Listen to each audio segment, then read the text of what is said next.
انہوں نے جھوٹ موٹ اپنے آپ کو وہاں سے منسوب کر دیا ہے، یعنی اہل بیت کا جھوٹا دعویٰ کیا انہوں نے. یہ فاطمی نہیں ہے، فاطمی النسل نہیں ہے. تو نسل کے اعتبار سے، نسب کے اعتبار سے جو ان کا دعویٰ ہے، اس دعوے میں جھوٹے. تو پہلی بات یہ کہ فاطمی خلفاء کے بارے میں یہ جان لیں کہ یہ اہل بیت میں سے نہیں، اس خاندان سے نہیں، یہ محض ان کا دعویٰ ہے. بہت سارے اہل علم نے اس کا انکار کیا. رہی بات ان کی اعتقاد کے بارے میں، ان کے عقیدے کے بارے میں، تو بہت سارے اہل علم ان کے اعتقاد، ان کے عقیدے پر بھی مطمئن ہیں. باطنیہ فرقہ جو ایک ہوا کرتا تو اس کے بانی یہ لوگ ہیں. اور بہت سارے اہل علم نے لکھا ہے کہ بھئی اندر سے یہ لوگ اسلام پر بھی نہیں تھے. ان میں بہت سارے لوگ، ہو سکتا ہے کچھ لوگ ہوں ٹھیک ٹھاک، لیکن اکثریت ان کی منحرف تھی. یہ لوگ اسلام پہ نہیں ہے.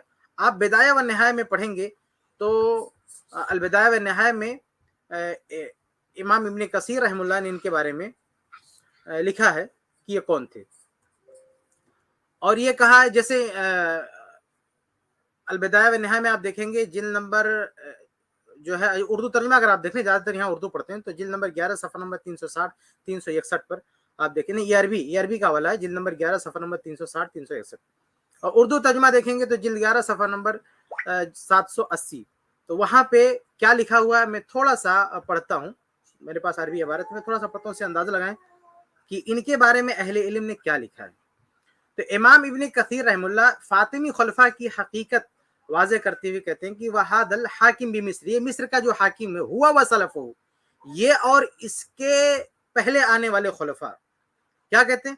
کہتے ہیں کفار فساق فجار ملحدون زنادق معطلون وللاسلام جاحدون ولمذهب المجوسية والصنوية معتقدون قد عتلوا الحدود وأباحوا الفروج وأحلوا الخمر وسفكوا الدماء وسبوا الأنبياء.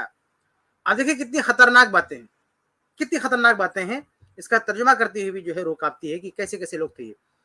تو یہ ان کی حقیقت ہے فاطمی خلفاء کی، جن لوگوں نے سب سے پہلے یہ کام کیا ہے. تو یہ پہلا حصہ ہو گیا اس کی تاریخ کے بارے میں کہ جس نے ایجاد کیا. کس نے ایجاد کیا؟ فاطمی خلفاء نے. اب آگے بڑھتے ہیں.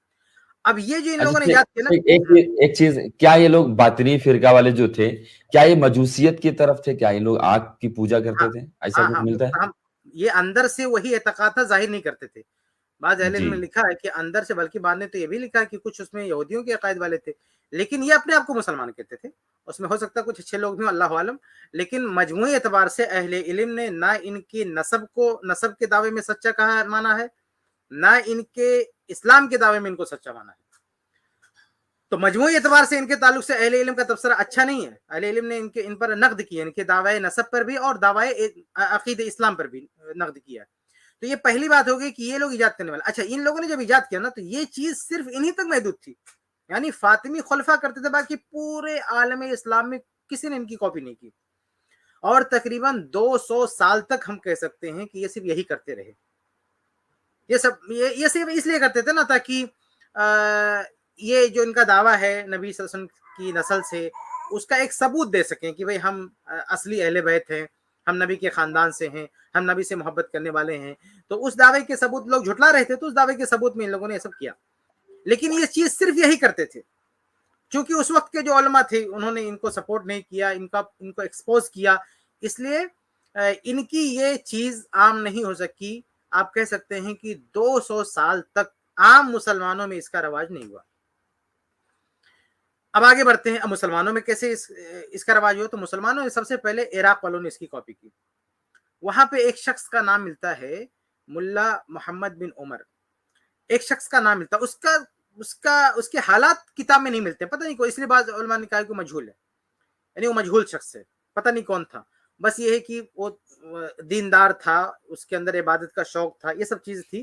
تو اس نے سب سے پہلے مسلمانوں میں پھیلانا شروع کیا، یعنی فاطمی خلفاء سے ہٹ کر عام مسلمانوں میں، عراق میں اس نے یہ چیز عام کرنے کی کوشش کی. کہ یہ دوسرا مرحلہ ہے کہ جب فاطمی خلفاء سے ہٹ کر عام مسلمانوں میں اس کو رائج کرنے کی کوشش کی. اس میں جو ہاتھ ہے، جس کو یہ ملا کہا جاتا ہے، اس شخص کا ہاتھ ہے، اس نے پھیلانے کی کوشش کی. لیکن ظاہر سی بات ہے کہ یہ شخص مجہول تھا، بہت بڑا نامور شخص نہیں تھا، اس لیے یہ زیادہ کامیاب نہیں ہوا.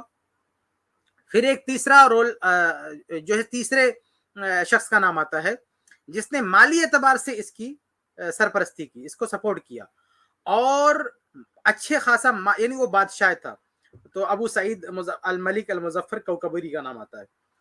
یہ شخص ہے اصل میں 6 صدی ہجری میں پیدا ہوا. یہ 6 صدی ہجری میں پیدا ہوا, تقریباً 1 صدی تک یہ زندہ رہا. تو اسی لیے کہا جاتا ہے کیونکہ زیادہ تر اسی کا نام ملتا ہے. میلاد کے حوالے سے آپ پڑھیں گے تو زیادہ تر اسی کا نام ملتا ہے کہ اسی نے ایجاد کیا, بلکہ کچھ لوگ اسی کو موجد مانتے ہیں کہ یہ ملا عمر اور یہ دونوں مل کے اس کو ایجاد کیا, حالانکہ یہ فاطمی خلفاء کی ایجاد کردہ چیز ہے, لیکن اس کو نہیں حوالہ دیتے کیونکہ وہ چیز انہیں تک محدود تھی. لیکن مسلمانوں میں عام کرنے والے یہ دونوں لوگ ہیں, یہ ملا شخص, اور دوسرا یہ کوکبوری جو بادشاہ تھا. ظاہر سی بات ہے بادشاہ تو اس نے بہت سارے پیسے خرچ کیے, تو پیسہ خرچ کیا, مالی اعتبار سے سپورٹ کیا, تو مالی اعتبار سے یہ تیسرے شخص کا نام جڑتا ہے جس نے اس کو سپورٹ کیا اور بہت زیادہ مسلمانوں میں رائج کیا.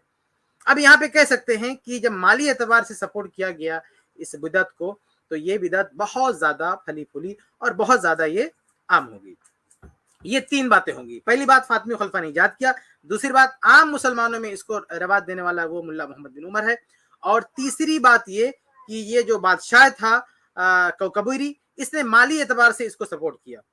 اب ایک چیز رہ گئی تھی کہ ابھی سب سمجھو جوہال لوگوں کی زبان پہ ساری چیزیں, عامی لوگوں کے پاس یہ تھی, ایک کسی کمی رہ گئی تھی کہ علمی اعتبار سے کوئی دلیل نہیں تھی ان کے پاس, کوئی دلیل نہیں تھی علمی اعتبار سے.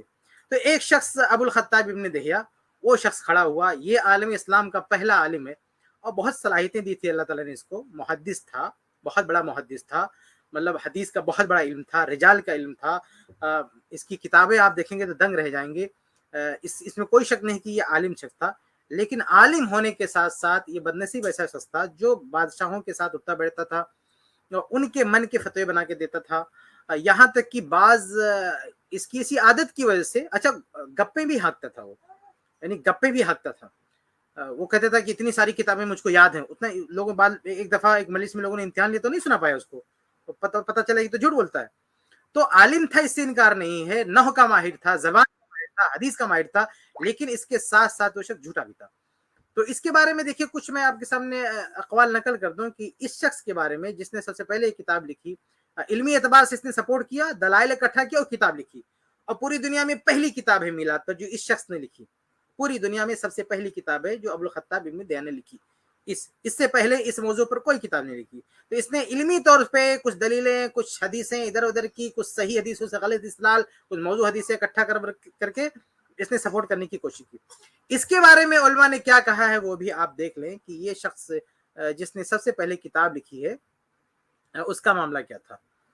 تو ابن نجار فرماتے ہیں, دیکھیں امام ابن حجر رحم اللہ نے لسان المیزان جلد 4 صفحہ 295 پہ لکھا ہے کہ ابن نجار فرماتے ہیں کہ رأیت الناس مجتمعین علی کذبہ ووضعہ, کہ میں نے دیکھا ہے کہ اہل علم یعنی لوگ متفق ہیں اس کے جھوٹا ہونے پر, وضاح ہونے پر, ودعائہ للسمع ما لم یسمعہ, اور اس کے دعویٰ کرنے پر, یہ ایسی چیزوں کا دعویٰ کرتا تھا, ایسی چیزوں کے سننے کا جس کو سنا نہیں ہوتا, وَلِقَاءِ مَن لَمْ يَلْقَهُ, اور ایسے لوگوں سے ملاقات کا دعویٰ کرتا تھا جس سے یہ ملا نہیں ہوتا تھا.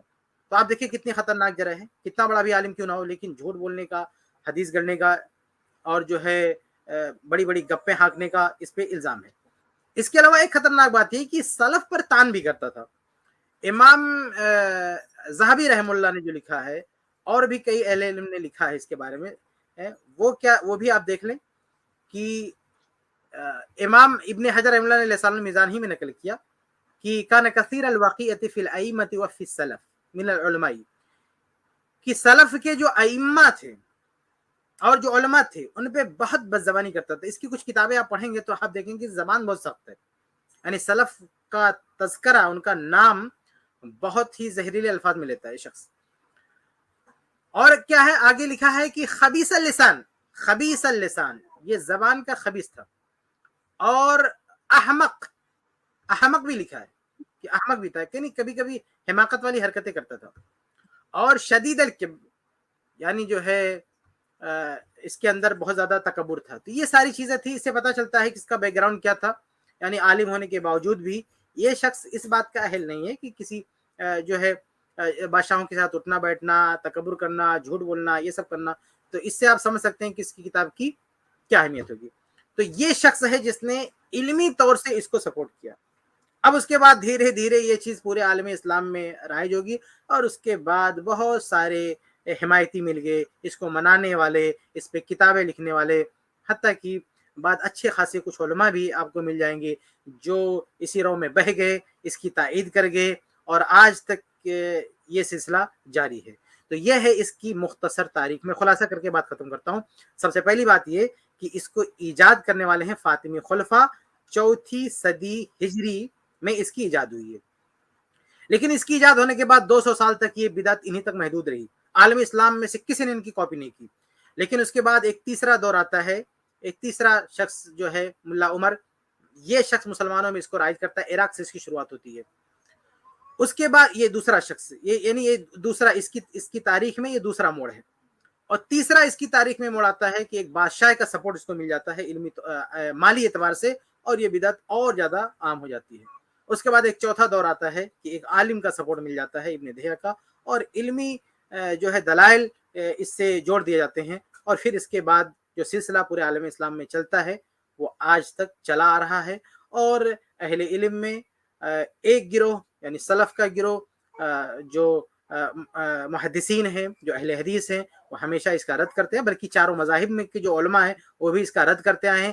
بس کچھ بدعتی حضرات وہ کسی بھی مذہب سے، کسی بھی مسلک سے اپنے آپ کو وابستہ کرتے ہوں، انہی کے ہاں چیز ہے، لیکن جو مستند علماء ہیں وہ کسی بھی مسلک کے ہوں، کسی بھی مذہب کے ہوں، وہ اس کا رد کرتے ہوئے آئے ہیں کہ یہ بدعت ہے، اس کی گنجائش نہیں۔ ہاں بیچ میں کچھ نام آپ کو مل جائیں گے جو اچھے خاصے علماء ہیں، وہ بھی بات کو سمجھ نہیں سکے، وہ تائید کر بیٹھے، لیکن عام طور سے جو علماء ہیں یہ اس کی تائید نہیں کرتے ہیں۔ میں بات ختم کروں گا اس بات پر کہ اگر یہ چیز اچھی ہوتی، صرف اتنا سا ذہن میں رکھیں کہ اگر یہ چیز اچھی ہوتی، لوگ کیا کہتے ہیں بدعت حسنہ ہے، یعنی چلو جب یہ لوگ دلائل سے ہار جاتے ہیں نا، جب ان کا آپ جواب دیں گے، جب کوئی دلیل نہیں بنے گی تو آخری سہارا ان کا یہ کہ چلو مان لیتے ہیں کہ نیا ہے، بعد میں ہے، اور مانتے بھی ہیں اس کے جگہ، تو کہتے ہیں یہ بدعت حسنہ اچھی بات ہے، آپ کو کیا پرابلم ہے؟ بھائی اگر یہ اچھی بات ہوتی تو صحابہ کرام نے کیوں نہیں کیا؟